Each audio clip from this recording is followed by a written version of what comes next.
Yes, well, you're not allowed to really collect any plants unless there are plenty, but legally, no.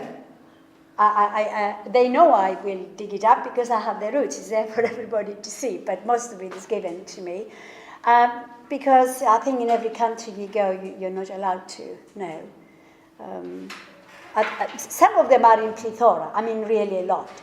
You probably cut a little bit, but digging, no. Maybe you can collect some seeds, but there are rules, yes.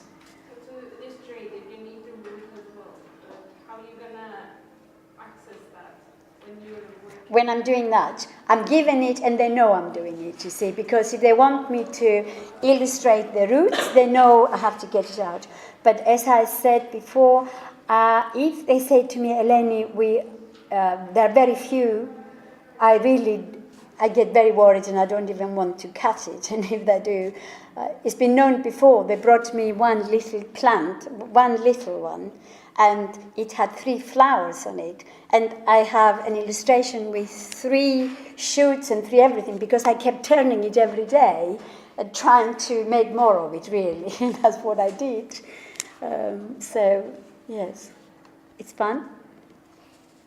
And not all the plants I do are pretty, and not all the plants I do are, what should I say, ugly. To me, even a blade of grass will give me just as much satisfaction to look at it and touch it as the most beautiful flower. It's very odd, but it's really true. That's how it is, you see. Even a blade of grass will, if you look at it under a stereoscope or a microscope, you will find it is so beautiful, and you think, gosh, look at that, you know. You can't even see it with naked eye. So a lot of my work, I have to have magnifiers. I have to have a magnifying glass over my glasses I wear. Stereoscope is the stereoscope. We have the microscope where it enlarges plants really by many times, 600, 1,000 times. They're no good to me because really it's not very big. I don't want the plant to be so big. So I use stereoscopes. And stereoscopes have 2 eyes, and I have enough space to do my dissections underneath because I need it. With microscope, your brain has to learn very quickly that everything you want to move to the right, you have to move to the left, and it's really surreal when you put something there. You have to do it the opposite direction. Surprisingly enough, and it's really wonderful, that your brain picks it up straight away and you know what to do. In the process of collecting your plants, is there stories that they're told to you by people about their medicinal purposes in the past, or just... Yes. Yeah. Yes, we have books by George Svigas. He wrote 2 little tiny books and has a lot of plants that people use and medicinal purposes. And of course, some of them are poisonous too. You know cyclamen? I was doing cyclamen.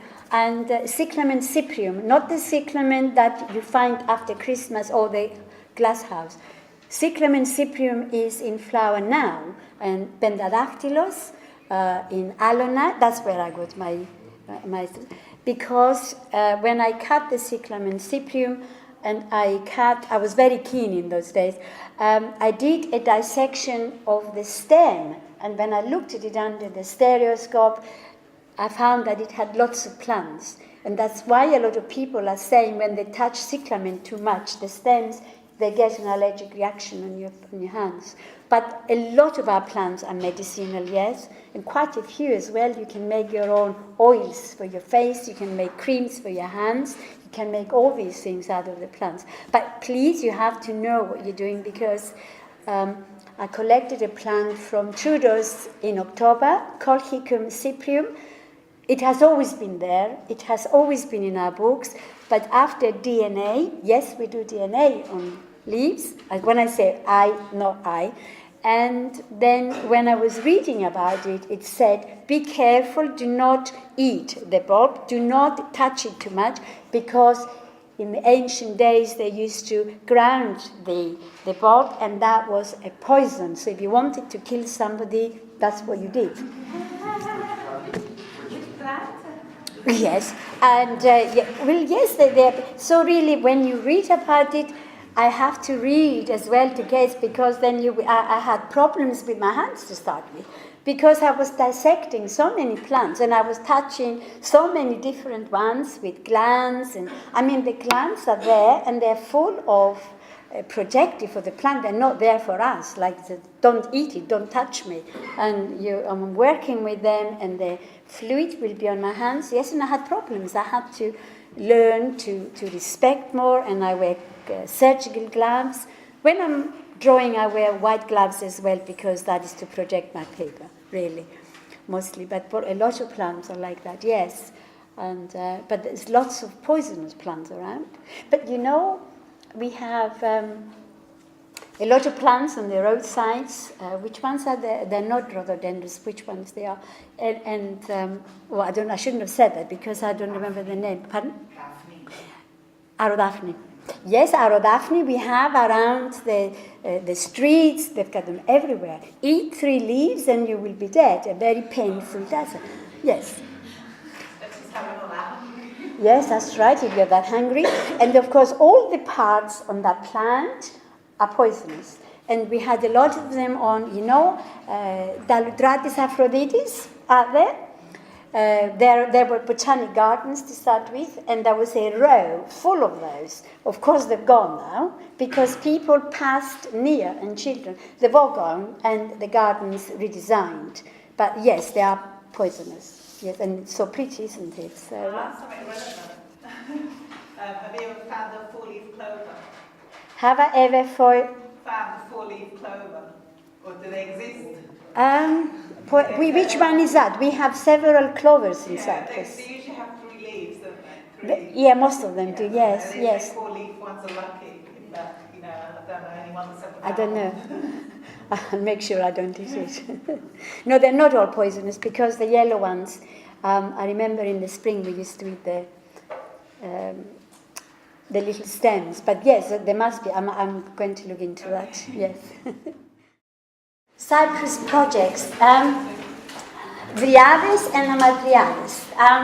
I had to look it up when I was asked to illustrate for this book. Does anybody know what Dryades and Amadryades are?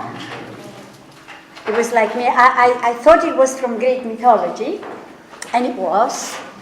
And a lot of people, when they say these are nymphs in many countries are ugly. They're people who are very ugly. But of course, this is Greek mythology, and the Dryades and Amadryades are beautiful nymphs, beautiful ladies, minor gods, and especially running away from the other gods because they only wanted mistresses. So Dryades and Amadryades, the word comes from dris, which in Greek it means, dris, and it is the oak tree, and we call it dris. So that's why there are Amadryades and Dryades. And when I was searching to find out what is the difference, here we are. This is Amadryada. This nymph here, by the way I did this, I enjoyed it because I wasn't looking with stereoscopes and things, and I did what I liked. And my husband lays claim to them because he put a blue dot in the eyes. He wanted to sign it, and I said no. So this one is a Amadryada. Now you see I put the endemic oak tree, Quercus alnifolius. As you're going up towards Troodos, as you go higher, you will see them everywhere. This is endemic, and it's supposed to be an endemic shrub. A shrub, it grows only up to 10 feet, but in some places these trees don't realize that, and they grow taller. So the Amadryades, I gave it that. I put some oak leaves there, and I put the acorns, and of course the when I was reading the mythology about them, they had blonde hair and they had blue eyes, and of course they have green on the hair from the oak. Now, a madriada lived in a tree, in one particular tree, one house. They didn't move from tree to tree, and then we have the others who were a bit more lax about their habits. They still lived in oak woods, and of course I put 3 different oak there, because I had to do all these 3 for the books. So I put them there. And of course, there you go. A lady, Chrysothemis, a lady who was a Greek teacher in the grammar school, she wrote a lot of stories, and of course she took them to the forestry department, and they said they couldn't afford to print it because there were 600 pages. So Bank of Cyprus took they have, which book is that? I forgot which one is which actually. This is the others. Bank of Cyprus paid for this book, and the forestry paid for that book. Mainly is stories on one of them, and the other one is called Stories and Poems, and it's all in Greek. And inside there are my illustrations that they gave me a big commission to do, but not enough really for the book. So I did them in a way that they could cut them in half, so they could put it in different pages. And of course they used a lot of my other illustrations. It was a very enjoyable thing. And here we have Euphorbia veneris. No, that's near Agros. It grows in Troodos, and they're trying to grow it elsewhere. When we were in Agros collecting it, there's plenty of it. It's very dangerous plant in a way. What have I done? No? Because every part of this plant is, again, poisonous, let's say, because when you cut a plant, sometimes you see this milky substance coming out. That's what it is. It will cause some problem on your hands. But what they did in the villages, they would cut this plant, they would throw it in the river, and the fish would suffocate and come up the top, and that was an easy way of fishing. Happily now they don't do that. I don't think it's allowed. So, yes, this one is I have, as I said, 3 different oak trees that I have illustrated, and this is our endemic one. So there you are. They rang me in July, the end of July, and they said, can you do it by the end of October? And they don't realize how long it takes. Each illustration will take about 60 hours, and some big ones more, because I'll probably discard one and start again. But yes, they take a long time. I didn't go prepared. One of the foresters here, very experienced young man, Dagis, put us in the car and took us all around to get the specimens we needed. And of course, has anybody been to Platanos picnic site? And there's the Gastronomio next to it, and of course that's where it is. And of course we had a coffee meeting, and then of course here I was looking for an orchid, and then of course we whizzed around everywhere that day. Platanos is a beautiful place in autumn. This wasn't the same day. Look at that, people go there to have picnic, and it's really nice. But then of course they damage plants as well. And they don't realize that next door to that is the forestry department. I think a lot of people, they will be growing a lot of plants, endemic and non-endemic, so they can sell them to people, so you can have them in your garden. So really they do a very, very good work. Mr. Haji Giriagu, he's a retired forester. He teaches a lot, writes an awful lot of books. He's a very valuable person. And of course, I'm discussing some work with him all the time. We were up, this was another day I had to go around, and he's showing me some scrub by the side of the road. You wouldn't notice here. This is Aristolochia, sempervirens. And then, of course, this plant, no, it's not poisonous. And I thought, what am I going to do with that? And that's what it was at the time. We went to see Quercus in Victoria. This is 800 years old. Of course, I don't know the location. I don't even want to know because it is so wide. You can see the information there. It is in one of the books. Is there? Are you? Yeah. And carobs. Yes. How many people know carob trees? Yeah, that's lovely. I'm glad. Yes. But when you finish it off in here for all to see, I have collected. There are male trees, a tree that carries only the stamens, the androecium, and there another tree will carry the female parts, the gynoecium. And when the wind blows, it blows the pollen from one to another, and here we are, they will make more carobs. Some trees, I don't know if they really do anything to them. You probably find both as well at the same time. But here, yesterday I went and collected some male flowers and female flowers. They are in 95% of alcohol in there, 3% water, 1% glycerin. And that is how I keep my plants. Not in big bottles like that, because usually they're very small. And there you go. And after a whole day running around, but I thought it was going to be a meeting, that's what happened. I went home in the dark, yes, and there I am. And I think, where do I start? And that is a very common sight in our house. Is anybody taking photos? Right, okay. And that it is, and look at that. I mean, this is, you either think I'm going to stop and I'm not going to do it ever again. I finished with it, and of course I'm having a really lovely time doing that. And it's a panic to start with, because you don't know where to start, because everything is going to start deteriorating from the moment it's been cut. So a lot of them I would cut and put in jars, and some will be as dried specimens. A lot of them will go in the fridge, and then my husband will complain that things are rotting in there, and here we go. And anyway, I know I'm laughing as well. I don't know why. There is the plant I said to you where it was, with Mr. Hajigiriaku. And that's what happened. Isn't that beautiful? I think it's a beautiful, elegant plant. And here it is. It wasn't in flower at the time, so I had to make many more visits. I found one on Trudeau's. So for one plant, I had to really do 2-3 journeys to find the flowers and to find the seed capsule. And then, of course, I did that in pen and ink to show the veins.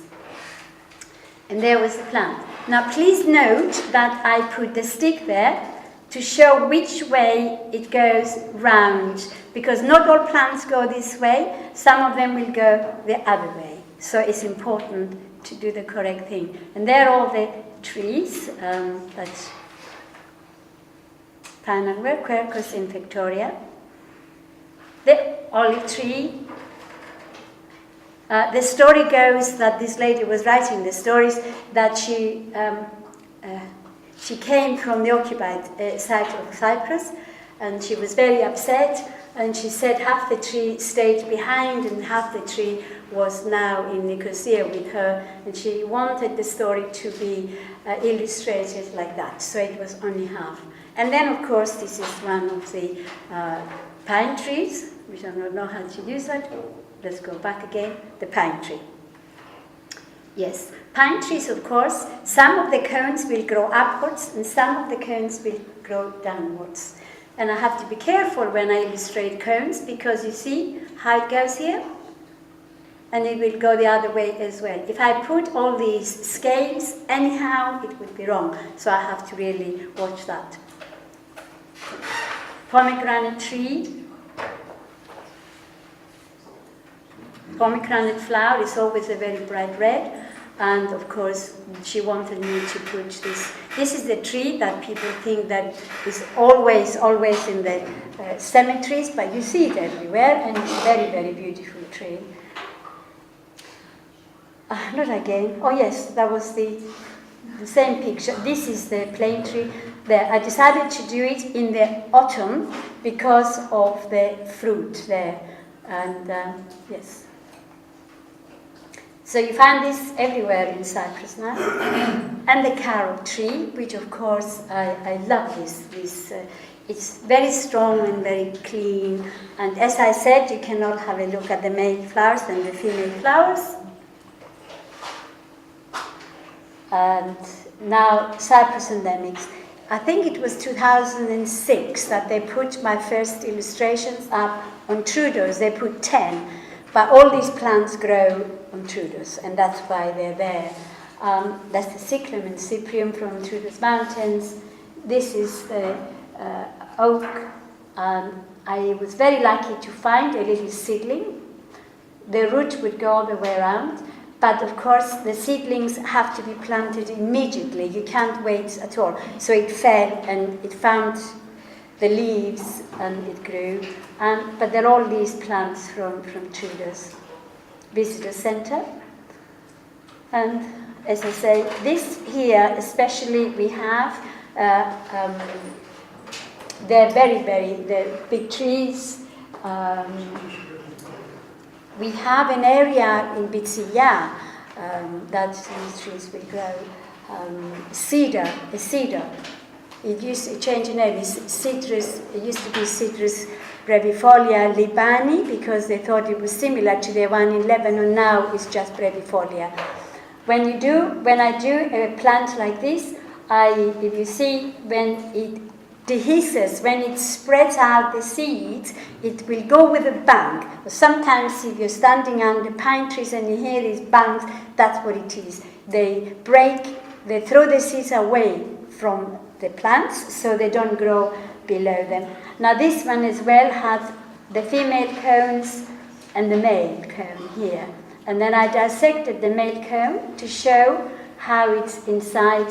And then, of course, I was playing games, I suppose. I just did as many as I thought because it was very funny. It was very strange. It was beautiful. And I put the top of the cone because just to show this is what happens.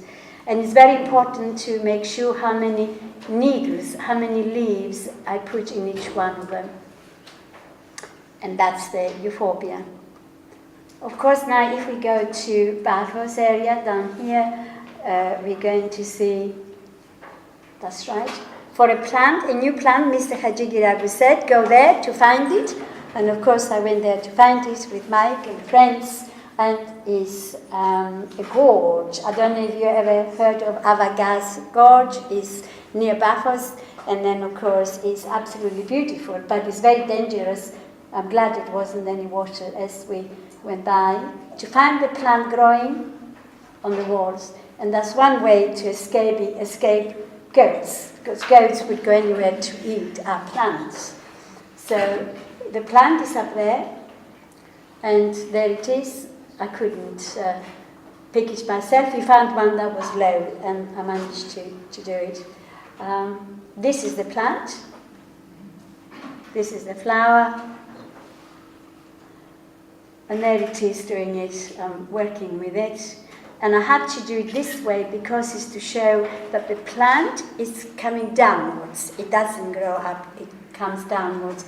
And that is it's a picture from my sketchbook, that one. So, this is the sketchbook again. This plant was exhibited in Edinburgh Botanic Gardens. And you can see here, I just do all my dissections. I cut them in little bits and I arrange them at the bottom. And when I'm happy with it, then I go ahead and do it. And that's the picture. That's a complete picture. This is not a flower to me. It is a capitulum. A capitulum is made up of many flowers. So each one of these is a flower. And why you can see a flower from there is got female, and that's the stamens, and that is the female part. And I show here one seed and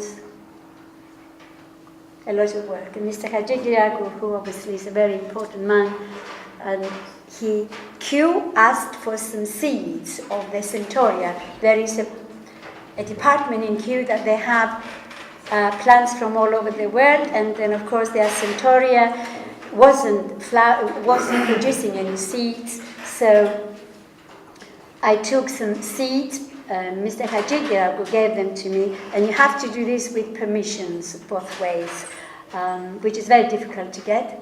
And that's the queue where the centaurea is. Here it is, and that's the plant. And now you see it's in my garden because they started to grow them in greenhouses, a specialist greenhouse. He used to work for the forestry, and he sells them. They're not very happy being in Bordaras, but anyway. Now, Mikkel, I showed you his picture before. We went to see him in England. Immensely huge house, grows a lot of cypress plants. There we miss him again, and that's it. Right, this plant is an oblihispe, also you can find it in Athalassa. Everything I brought there you can find in Athalassa Park. This one, because the petals are different to each other, I have to show every one of them to see the difference of the petals. They're not all the same. I was very lucky to find a seed that was growing, the little planted, and I put it out here. And I remember we were taking photographs in Athalassa, and the police car stopped because they passed, they came back, and they went back again. Then they stopped to talk to us. They didn't know what we were doing because everything is so low, and they were very happy about it afterwards.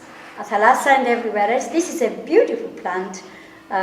When all the flowers become old, then they change color first. And when you see it, of course, and you see what I did here, I've dissected it to show how many chambers in the female part, and the stamens, and so forth. And this one again, as I say, Athalassa Park. All these are very small. You can walk on them. You wouldn't realize you passed them. This one is a little dianthus, where you find again in Athalassa. And this is Onopotum cypriot. That is a beautiful plant.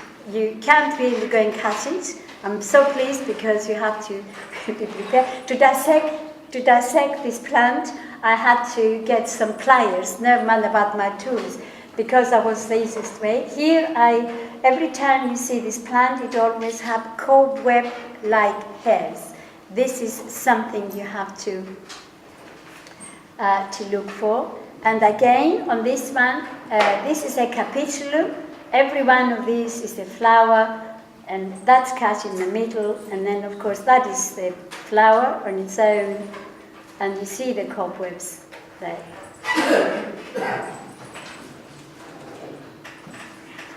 This one, Aphrodite's buds, that's towards, from Limassol going towards Paphos, this one. And this comes all the way down, and it goes down to the sea. And I was there on my own, hoping and praying I wouldn't slip, because I would have a swim if I did.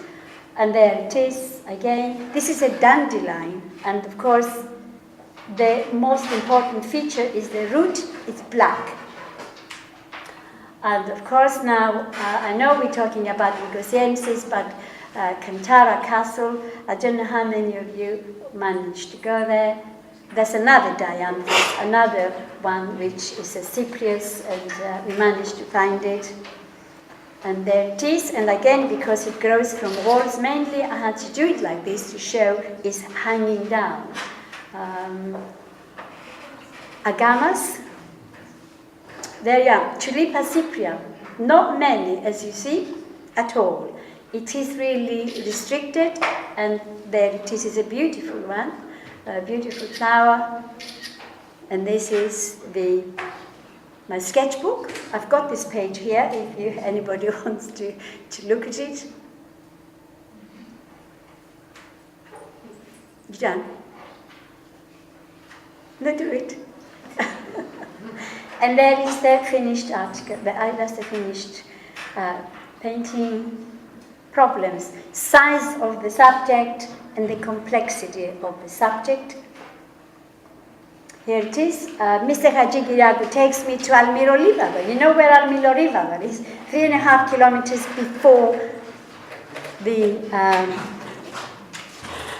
before Truders. There it is, he says to me, it's there. That is the plant in there. There it is, I'm looking, panicky. There it is, that's the plant in there. And that's how big it is. Not really very good at all. And I look and I think, what am I to do with that? So this is, I took that back to England, and one morning I thought it had a white fly, it was going bad, but really it was the stamens. I looked at it under the microscope to look at it, and there it is. It was flowering for me. Well, it has stamens, it has no petals at all, and there it is. And sketchbook is very important, and there is the completed. I multiplied by 6, and then of course I managed to dissect, I don't know how, and that's how big it is according to that, very small. Mr. Hajigiragu took us to Apostolos Andreas, right at the end of the island, to find this plant, because he found it very difficult plant, because it has a lot of hairs. The other one was too small, this one has a lot of hairs. And discussing the important features. This is how we preserve them correctly. Mr. Hajigiragu does that. It's a flattened, dried plant with seed hair and information, and that has to stay. And that's how he keeps them, and that's what we work. This one is the plant that grows in Athalassa. Again, very small plant, and this is what I've done with it. This is going to be in Cabo Grego.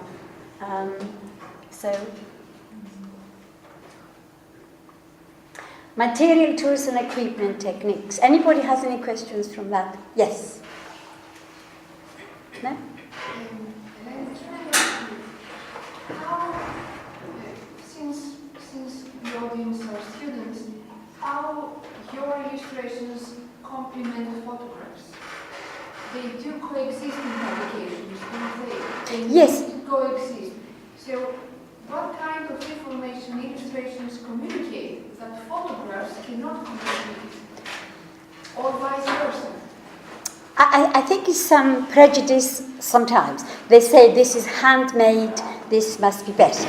I know one or two illustrators that do know how to use their cameras, they do the dissections, they do everything. And when you look at it, you think it is. But it's heartless, really, because I have it in my hand and I can turn it around and I can feel it. But I have no bad words to say about the ones I saw. It's just people are not used to that. They want to see it by hand, really. I suppose it's something like, do you buy an original or do you buy a photograph? But not many people do it, not many. But it is an art on its own.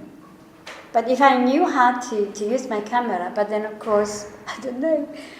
But do people try it? And as I said, I was very pleased when I saw them. But when because the illustrations are used for scientific purposes, yes. Right? So in actual fact, even though it is an art form, it has a scientific purpose. Am Yes. I correct to Yes. assume that? Yes. And would it be the same if the photograph, could you tell the same thing from the photograph? Because in your illustrations you have all the different parts. Yes. Wouldn't it be much harder with the camera to produce I that? think it would be, and it has to be a very good camera. And then, of course, it's the color. If I do the color, I do it exactly as it is. With the cameras, you have to guess what the color is. Is it really true?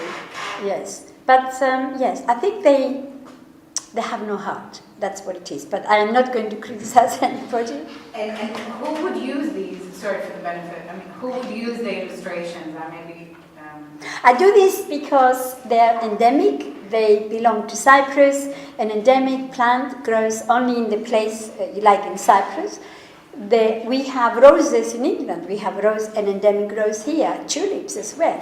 There is a characteristic, there is a diagnostic feature that is not with the other one. But of course we have DNA now.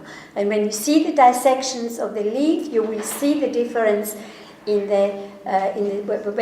you do the DNA, they count the chromosomes and they look at them and there is a difference. So this belongs to Cyprus. Yeah. Materials. This is what my studio looks like when it's tidy. I think. And my husband is desperate sometimes to see me tidy all the time. Yes, it is. This is my stereoscope. I can put my plants here, and it's really good. It goes up and down, and it does all the work. I have my photographs. Yes, you can see on the computer here as well. So lots and lots of notes there. So I've got the stereoscope, a laptop. These days is a modern addition. I've got a scanner, magnifiers. I have 4 or 5 different magnifiers. I have hand lenses. I have standing lenses. I have all sorts of lenses. A light box. A light box. Do you know what it is? A light box? Yes. Oh, I'm glad. I don't have to say. My husband made me a light box. No. Go back again here. Proportional dividers. No? Yeah.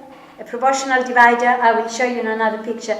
It is a divider that one end measures the exact size, and then I tell it, I open it underneath to what I want, and then it just shows. It's just like an X. One size is the right size, is the correct size, and then it makes it as many times as I want underneath.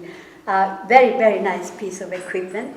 And Petri dish is where I put sometimes my little parts where I want to see under here. Erasers, eraser sheet. I've got an eraser sheet here to show you.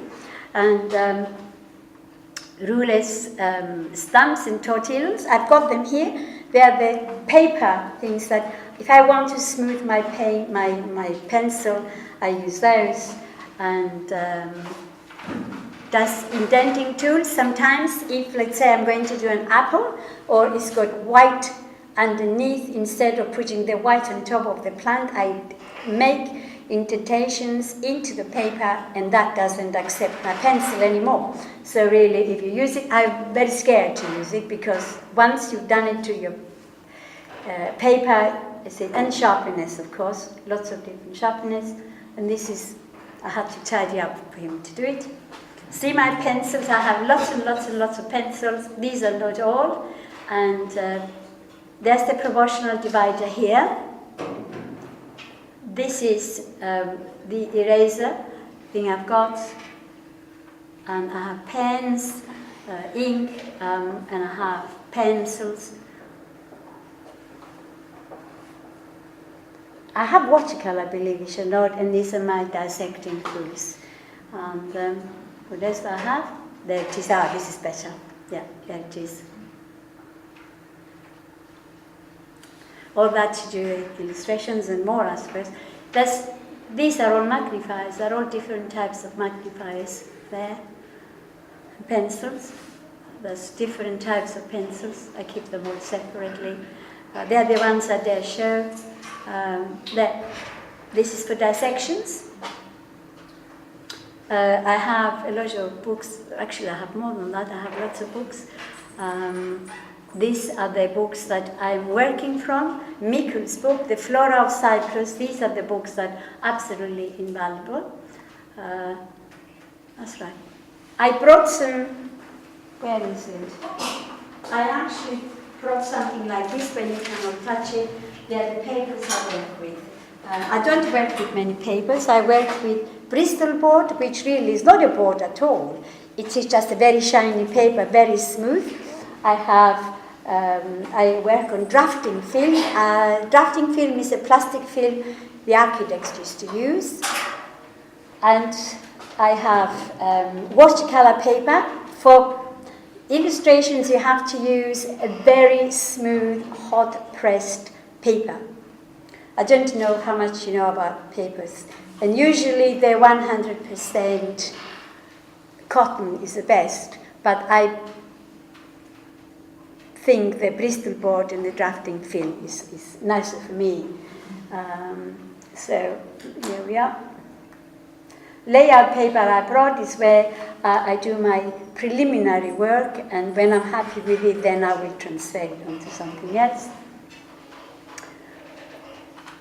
Graphite and color pencils, pen and ink. Color pencils. How much do you know about color pencils? So color pencils is a very, for professionals, The pigment you use, they use to make color pencil is the same pigment they use to make watercolors, to make oils, acrylics, and everything else. It's what they mix with it to make that particular medium. For artists' pencils, they have the watercolor pencils, they have gum arabic that they use for watercolor, and for the pencils that I use mostly, it's oil and wax, beeswax together. And you can dilute both if you want to, or you can do it dry. I mainly do all my work dry, really.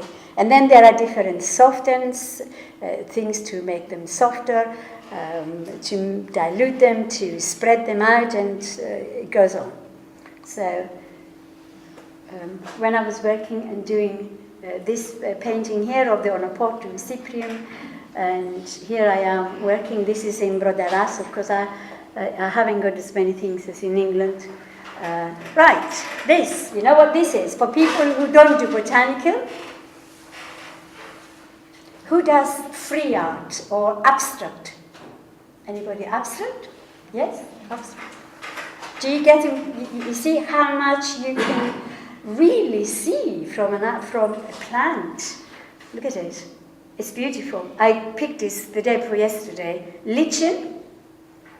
Lichen is algae and fungus.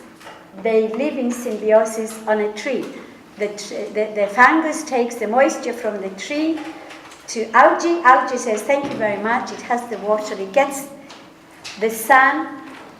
The algae makes food, and they're all happy. They're not dangerous to the trees at all.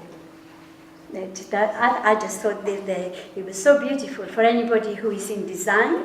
It's nice to get ideas from around you, because to look at something like this, I would happily frame this.